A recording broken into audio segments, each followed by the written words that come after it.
Mesdames et messieurs, bonsoir. Bienvenue dans votre émission, celle du livre de la lecture et de l'écriture Belle Ligne. Le frontispice chatouille le décor de Belle Ligne, mais les mots sont plus profonds. D'ombre et d'écho pour un poète qui aime le silence, célèbre la mort, honore les cimetières et surtout béatifie le tombeau. Du berceau à la tombe, le poète écrit parce qu'il veut faire fuir les charognards et surtout faire parler les amouillettes. Ce n'est pas de l'horreur, loin de là dans ce texte. L'amour et la mort se tiennent la main. D'ombre et d'écho, le deuxième recueil de poèmes écrit par PMC, l'invité de votre émission Belle Ligne de ce soir, PMC ou Papa Moussassi. Bonsoir et bienvenue dans cette émission. Bonsoir Papa Alun, et c'est un plaisir d'être là. Un plaisir partagé. Des monologues du silence à d'ombre et d'écho, il a fallu 6 années de silence, un silence parlant. Qu'est-ce qui a changé entre ces deux ouvrages? Je dirais que rien n'a changé, sinon la poésie de PMC est toujours restée une poésie de la méditation, de la réflexion et surtout une quête de sens pour nous rendre plus humains. Mais je dirais qu'entre-temps, la poésie d'un point de vue esthétique s'est fait un peu plus libre, un peu plus libéré et assez prosaïque. Et ce n'est pas seulement moi qui attendais la publication de l'ouvrage de notre recueil de poèmes de PMC avec cette excellente œuvre, les monologues du silence. En voici d'ombre et d'écho publié aux éditions Al-Farouk. Indication au lecteur, comme dans votre recueil précédent, qui a un poème qui s'appelle Au lecteur. Vous invitez le lecteur à lire ces poèmes-là à une heure bien définie. Pourquoi voudriez-vous tenir la main des lecteurs afin de lui dire que voici le canal dans ce labyrinthe poétique, par exemple? L'avertissement, c'est effectivement des indications qui sont données au lecteur pour le placer dans l'environnement de la nuit. Alors, pourquoi cela? C'est surtout pour créer une certaine proximité avec le lecteur, pour que le lecteur soit plus proche du poète, donc de l'auteur.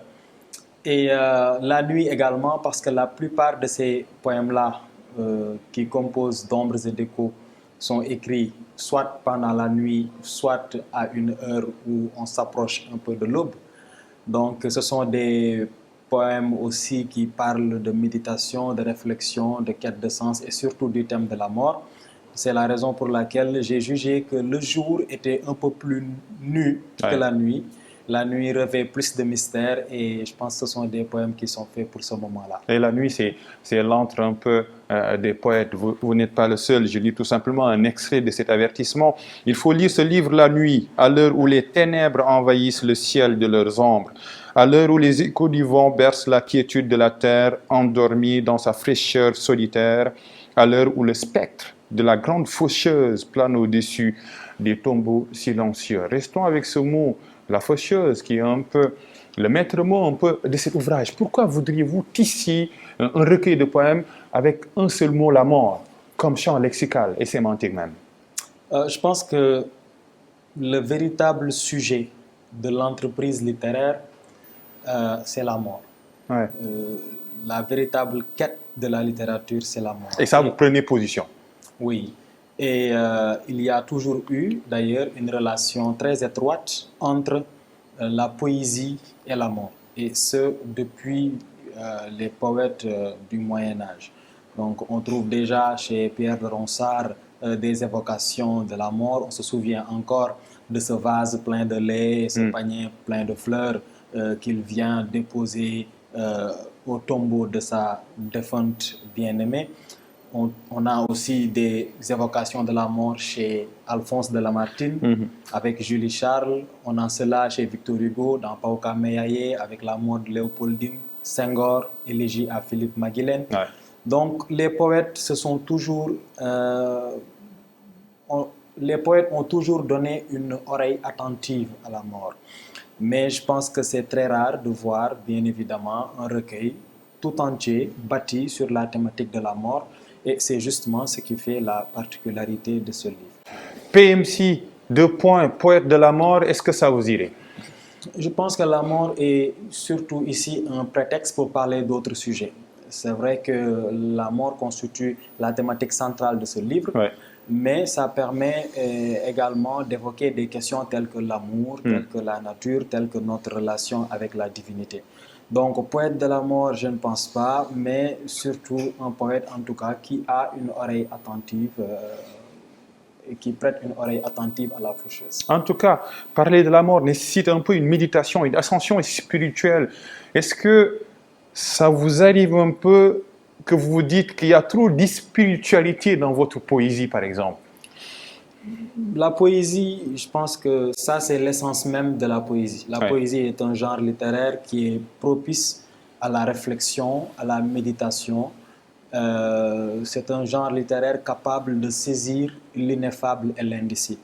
Et lorsque nous avons une certaine relation, une relation lourde avec l'existence, la poésie est le genre littéraire le plus apte à traduire nos sentiments et nos émotions. C'est la raison pour laquelle dans la plupart de mes œuvres poétiques, il y a ce soubassement spirituel, religieux, voire métaphysique, donc qui traverse un bon nombre de textes. Mais ça, c'est aussi mon identité poétique. C'est votre style. On peut dire que c'est mon style. Il est spirituel. Parce que le il style, monte, quoi. Oui, le style a un caractère itératif. Et si on parvient à retrouver cela dans bon nombre de textes, on peut dire qu'il s'agit là du style de PMC. En tout cas, on sent le parfum stylistique à travers ces deux ouvrages. Même s'il y a une relation étroite entre la vie et la mort, mais parlez plus de la mort que de la vie. Pourquoi aimez-vous la mort?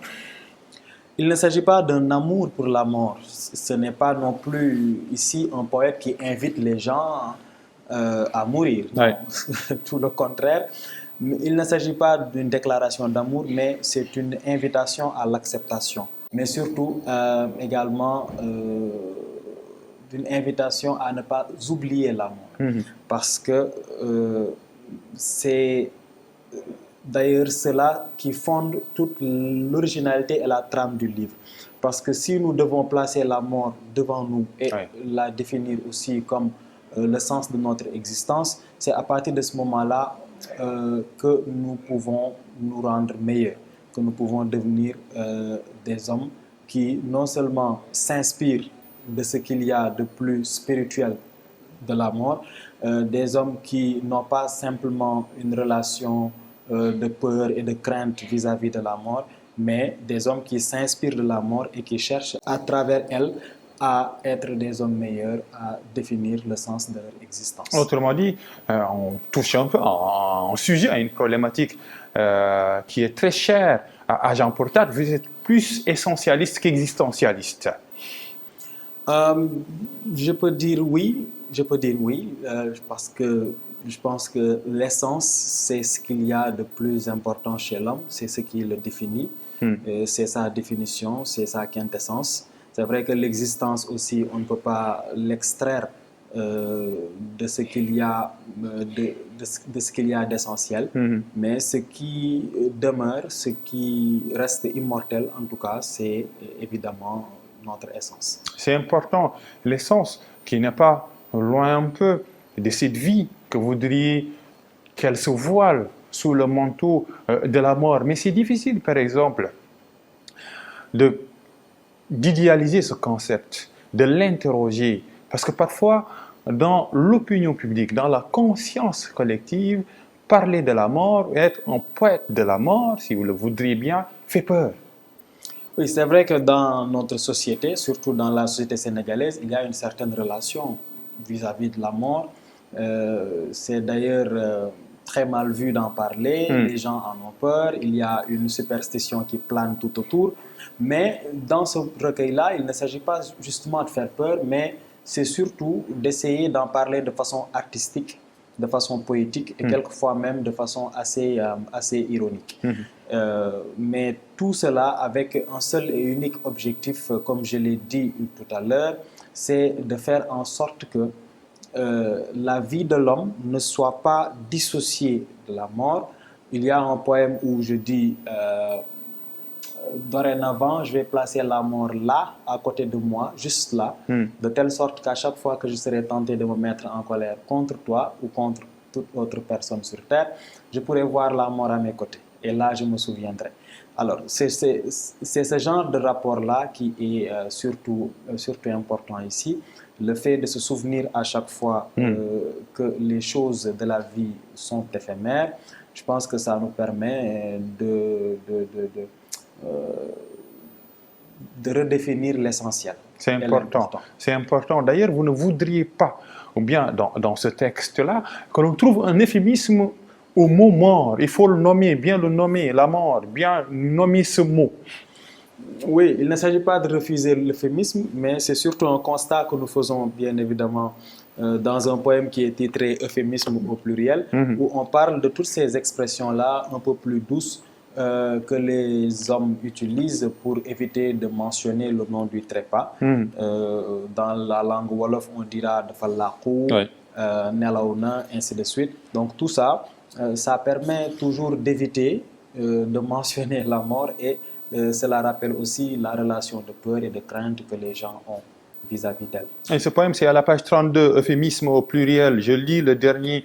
4 ans, les hommes usent de petites expressions douces pour éviter de prononcer le nom du trépas. Sa seule évocation crée dans nos âmes des secousses et installe dans nos esprits d'obscurs débats. Peut-être c'est un instant naturel, un instant de survie, parce que vous le dites, vous l'écrivez, la faucheuse, c'est une voleuse. Hein? Oui, voleuse d'âme, voleuse de joie également. Elle nous arrache le cœur et nous prive d'être aimés. Je pense que c'est une thématique qui a traversé toute la poésie. Il y a eu beaucoup d'élégies chez les poètes. La faucheuse est présentée comme une voleuse. Et quelquefois même, cela crée chez le poète des sentiments de dénégation. C'est-à-dire qu'on a tendance à refuser la mort. Senghor l'a fait dans Élégie à Philippe Maguilène. Il y a d'autres poètes qui ont refusé d'admettre que des personnes auxquelles ils tenaient étaient mortes. Lamartine, par exemple. Voilà. Donc là, c'est justement une façon de montrer à quel point cela peut être cruel. Parce que dans la croyance collective, quelquefois, on peut voir des gens qui considèrent la mort comme une rumeur, en fait, qui ne prennent pas la mort au sérieux jusqu'à ce qu'elle frappe. D'ailleurs, on ne la prend pas au sérieux, la mort, jusqu'à ce qu'elle frappe soit une personne qui nous est proche ou bien nous-mêmes. En tout cas, il faut prendre au sérieux l'antre des morts, la cité des âmes muettes qui s'appelle le cimetière, pour bien le nommer. C'est important de l'honorer. Comme on célèbre la mort, honorer également la cité de ces âmes muettes qui parlent parfois, on va y venir, mais restons un peu dans le champ du cimetière. C'est un antre qu'il faut honorer et une sorte d'hommage un peu à ces lieux-là. Oui, il y a cet espace, bien sûr, lugubre qui traverse, je vais dire, ma poésie. Dans les monologues du silence, par exemple, le titre éponyme du recueil vient d'un poème où ce sont les cimetières qui prennent la parole sous forme de prosopopée. Et là aussi, nous avons la représentation dans un poème des cimetières et on en profite aussi pour parler quelquefois de la situation délabrée dans laquelle il se trouve. Et cela peut nous amener même à aborder quelques questions d'actualité telles que les problèmes liés au cimetière qu'on trouve dans la société sénégalaise. Quelquefois, avec le problème du foncier, on a des localités où les gens n'ont même pas d'espace pour enterrer leurs morts. Et cela peut nous amener à nous poser des questions assez drôles quelquefois. C'est comme si la peur de la mort avait habité les hommes de telle sorte que maintenant ils veulent rester éternellement sur cette terre et en vont jusqu'à même ne plus aménager d'espace pour enterrer leur cadavre. L'immortalité, c'est un vice? L'immortalité, je pense que c'est plutôt une condamnation. Il n'y a pas pire condamnation que l'immortalité, parce que si tous les hommes devaient vivre éternellement, il n'y aurait pas de saveur, il n'y aurait pas, en tout cas, un goût assez cher de ce qui nous est cher ne serait pas si valeureux à nos yeux. Et je pense que la mort donne un peu plus de goût à la vie. Et pourtant, les écrivains échappent un peu à ce piège. Quand on écrit, on devient immortel. Le poète entend un peu les monologues des âmes muettes. Elles parlent, ces âmes muettes-là, elles parlent. Je dirais que dans l'univers culturel de la poésie sénégalaise, ou bien dans notre croyance traditionnelle, on a tendance à représenter les morts comme des vivants. C'est-à-dire on ne les considère pas comme, comme des gens qui sont partis pour de bon, mais ils restent non seulement dans nos souvenirs, ils restent à travers les images que nous avons d'eux, mais ils restent aussi présents dans l'univers ambiant de la nature. Je me rappelle du poème de Birago Diop, les morts ne sont pas morts, ils sont dans l'eau qui gémit, ainsi de suite. Donc c'est cette même conception qu'on retrouve, avec ici peut-être une certaine particularité, parce que ce qui traverse ce livre, c'est surtout la métaphore des ombres. Et il y a un poème titré Les ombres, où on présente surtout les morts dans leur société et qui nous observent, nous, humains, mais dans un silence parfait. Donc, ils nous observent en train de faire la guerre, en train de nous chamailler sur de petits détails, en train de semer les graines de la corruption, etc. Donc, c'est pour, encore une fois, rappeler au lecteur qu'il y a un aspect peut-être pas visible, mais qui quand même existe et continuera d'exister. Et comment le tombeau peut-il être beau? Ça, c'est Vous en faites une description très belle, très vivante un peu du tombeau. Oui, je pourrais peut-être retourner à une conception baudelairienne de la poésie pour dire comment des fleurs on peut extraire le mal, ou bien comment de la boue on peut tirer de l'or. Et la volée en placé. Voilà, et je pense que ça, c'est ça le charme de la poésie. Comment on peut prendre un lieu aussi lugubre que les tombeaux, aussi ténébreux, et en faire une représentation lumineuse qui puisse même séduire le lecteur. Je pense que ça fait partie des forces de la poésie. Vous parlez des ombres, vous parlez également des charognards. Et ça, il y a une métaphore très belle dans cet ouvrage. Les charognards sont d'abord des hommes avant d'être des animaux, par exemple. On peut en faire une personnification. Je n'avais pas pensé à ça de toute façon en écrivant le texte. Ça ne vous appartient plus, comme on dit. Oui, de toute façon, c'est inspiré en tout cas d'une photo de Kevin Carter. Ah ouais, prix Nobel en 1994. Voilà, l'enfant et le charognard. Et on voit ici qu'après, quelques années après avoir pris cette photo, c'est Kevin Carter lui-même qui a été traité de charognard. Donc, et il se suicide, le photographe. Voilà, et l'issue encore de cette histoire, c'est la mort. Ouais. Et là, ça me permet encore d'entrer dans cet univers morbide, de parler d'un oiseau qui incarne la mort en réalité, mais de façon assez dépréciative. Il n'y a pas quelqu'un qui aime les vautours, les charognards, ça fait partie des oiseaux qu'on déteste.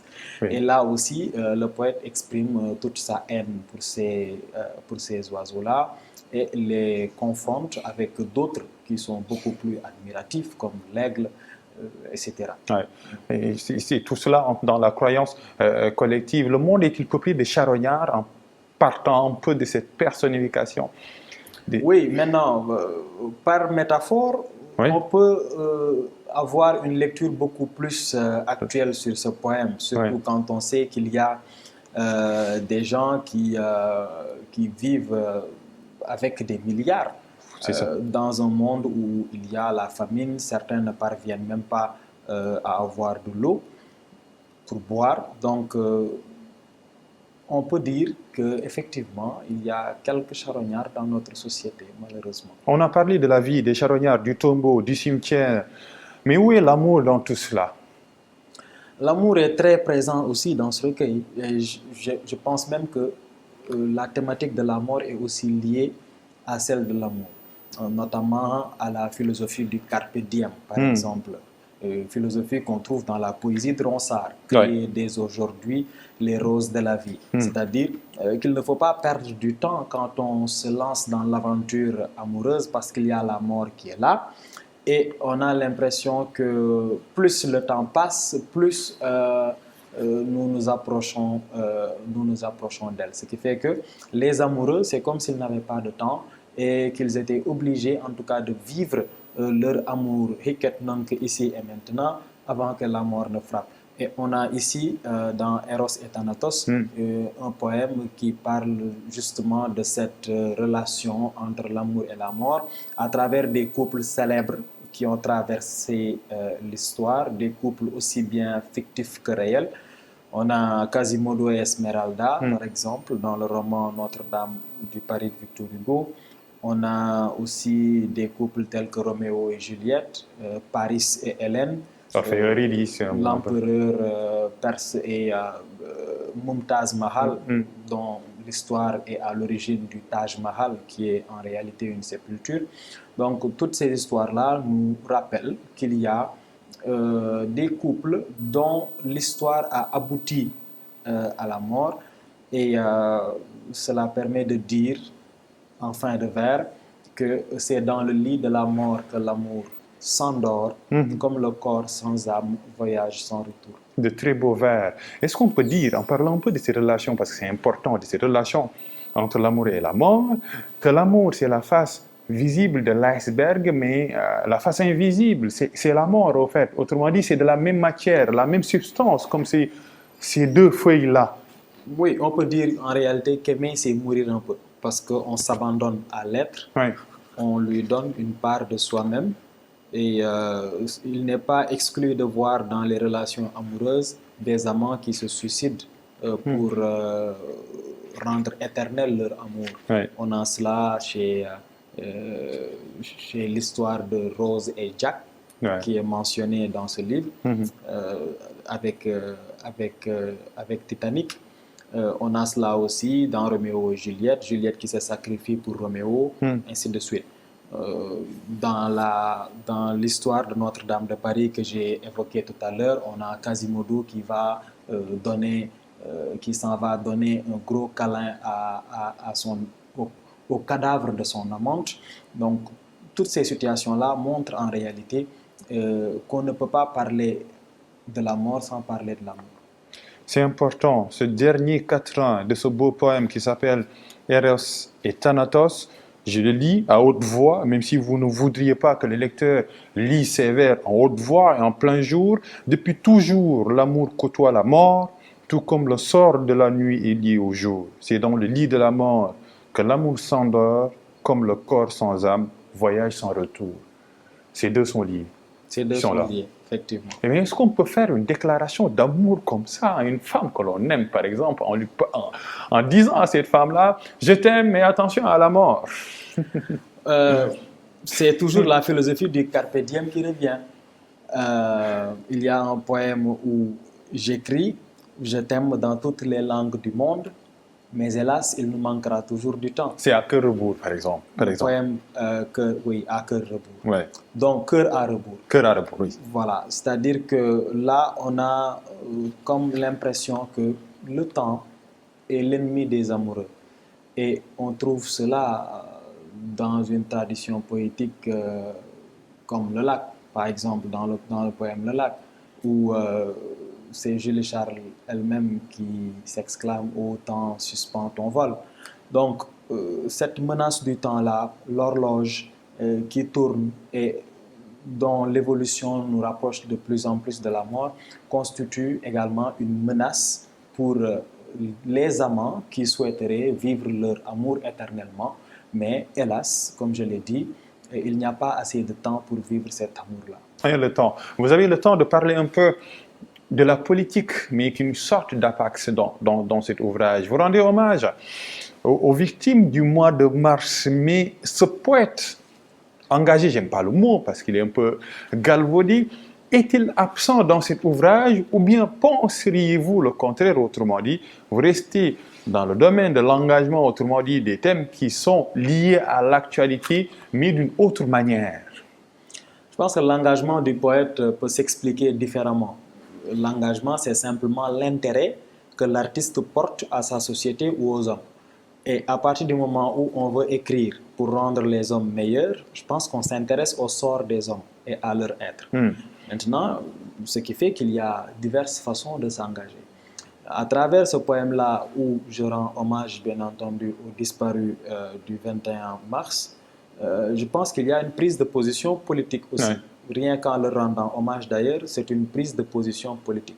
Mais je me dis qu'on vit dans une société où on est en train de banaliser la mort, surtout la mort de jeunes, parce qu'on ne sait pas ce que ces jeunes-là auraient pu être pour notre société sénégalaise.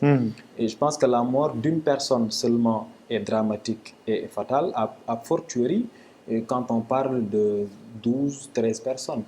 Voilà, ça devient extrêmement tragique. Mais on peut dire que c'est l'intrus dans ce circuit poétique, parce qu'il y a plus de la mort, plus de la vie, plus de la spiritualité que de l'actualité. Est-ce que vous êtes d'accord sur ça ou pas?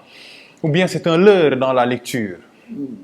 Je ne pense pas que ça soit un intrus, d'autant plus qu'il y a toujours la thématique de base qui traverse ce poème-là. Et je pense qu'il ne faut pas aussi cantonner les œuvres dans l'actualité. L'actualité... Elle tue l'œuvre, vous voulez dire? Oui.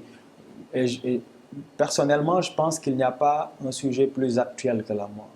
D'ailleurs, tous les sujets politiques qu'on traite de l'actualité sont des sujets éphémères. Ils vont demeurer dans l'actualité en un temps seulement, mais jusqu'à ce que l'univers s'éteigne, en tout cas, on continuera de parler de la mort, on continuera de voir des hommes qui vont souffrir d'avoir perdu quelqu'un, et on continuera aussi de voir des cadavres qu'on enterre et voilà, et qu'on pleure. Est-ce que parler de la mort sur le comment nécessite un peu une certaine dimension? Il y a les religieux qui parlent un peu de la discipline de l'arcane, par exemple, de laisser, d'abandonner les attaches terrestres pour pouvoir contempler ce concept et en parler sous forme de poésie, dans une forme artistique. Est-ce que ça nécessite une certaine dimension de la part de l'auteur? Un certain itinéraire, par exemple. Et là, on touche la biographie, par exemple, de l'auteur. Je ne pense pas que l'auteur ait eu une quelconque particularité que les autres personnes n'ont pas. Je pense tout simplement que ma poésie à moi est une poésie qui me permet de me rendre meilleur, de me perfectionner, d'être sur la voie que j'estime être juste.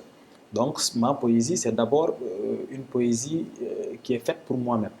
Maintenant, à travers cette écriture-là, peut-être que ça pourra affecter encore d'autres personnes.